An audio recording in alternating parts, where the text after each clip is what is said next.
إلى العاصمة الصومالية مقديشو التي صنفت بحسب دراسة أمريكية في المرتبة الثانية من حيث النمو العمراني والسكاني بعد مدينة باتام الإندونيسية. ويرجع خبراء ومراقبون أسباب هذا النمو إلى تحسن الوضع الأمني نسبيا في العاصمة الصومالية، إضافة إلى عودة الكثير من المغتربين الصوماليين من الخارج واستثمار أموالهم في مجالات أدت إلى تنشيط الاقتصاد في مقديشو. مراسلنا جامع نور يعرفنا على التغييرات التي شهدتها العاصمة الصومالية في السنوات الأخيرة.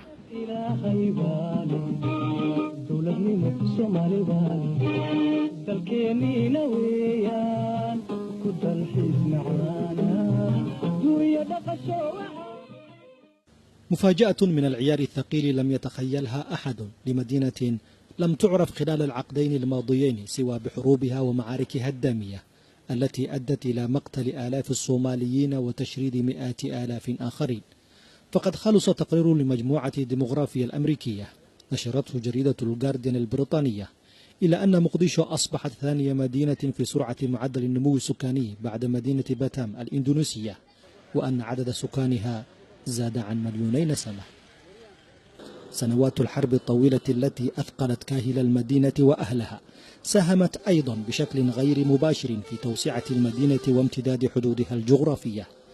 فوفق معلومات بلدية العاصمة فإن مساحتها العمرانية قبيل سقوط الحكومة المركزية عام 91 لم تتجاوز 10 كيلومترات طولا ونحو 5 عرضا، بينما بلغت اليوم 25 كيلومترا طولا و19 عرضا. مرت عمليات توسعة المدينة بمراحل مختلفة خلال فترة حكم العسكر بين عامي 69 و 91، غير أن التوسعة الحقيقية بدأت بعد سقوط الحكومة الصومالية، فبينما كان الآلاف ينزحون كان غيرهم يدخلون، بعضهم للمشاركة في الحرب الدائرة في المدينة وبعضهم بسبب موجات الجفاف والقحط المتكررة. أسباب كثيرة يعزوها المتابعون للتوسعة العمرانية التي تشهدها المدينة بعد تحسن الأوضاع الأمنية وانتهاء المواجهات المباشرة بين الحكومة والقوات الإفريقية الداعمة لها من جهة وبين مقاتلي حركة الشباب من جهة أخرى خلال السنوات الأخيرة، ما أتاح المجال لآلاف الصوماليين من النازحين أو المغتربين للعودة إلى المدينة وبدء إعادة ما دمرته الحرب. لا صوت يعلو فوق أصوات البناء، وكأن مقديشو قررت هذه المرة إزالة التشوهات التي تركتها الحرب على جبينها رغم بعض التحديات التي لا تزال تطوقها. المهندس عثمان أحمد عاش طويلا في المهجر وقرر أخيرا العودة إلى مقديشو وتأسيس شركة مقاولات يعمل فيها صوماليون وأجانب. فمجال البناء غدا أكثر المجالات نشاطا وحيوية في العاصمة، وبات يستقطب المستثمرين الصوماليين يوما بعد يوم. والله في ازدياد، الناس تبنى، يعني في ناس يرجعون من الخارج، يعني من الصوماليين من الخارج يرجعون يريدوا ان يبنون بيوت جديده، وفي صوماليين من الداخل يريدوا يبنون بيوت، يعني في طلب كثير، يعني في طلبات كل شهر شهرين في طلب ناس يجوا يبنوا لنا فيلا، في احياء سكنيه، هذا حي سكن، يعني هذا يعني مشروع جديد في الصومال.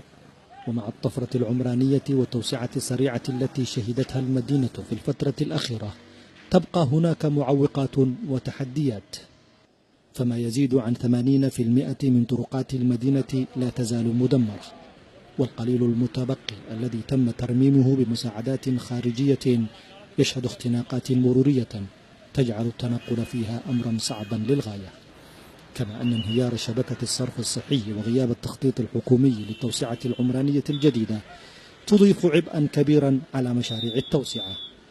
تحد يشكل مع الهواجس الأمنية الحاضرة دائما عبئا على كاهل الحكومة ويحملها مسؤولية كبيرة للقيام بدورها من أجل اللحاق بالقطاع الخاص الذي يسعى لتغيير وجه العاصمة بعد سنوات طويلة من الإهمال والنسيان. مقديشو عروسة المحيط الهندي بطابعها الإفريقي، ساحرة وأنت ترقبها من علٍ، وهي تنفث عن نفسها غبار الحرب وتشوهاتها وتحاول جاهدة استعادة بعض أمجادها القديمة. جامع نور لبرنامج مراسل الجزيرة، مقديشو.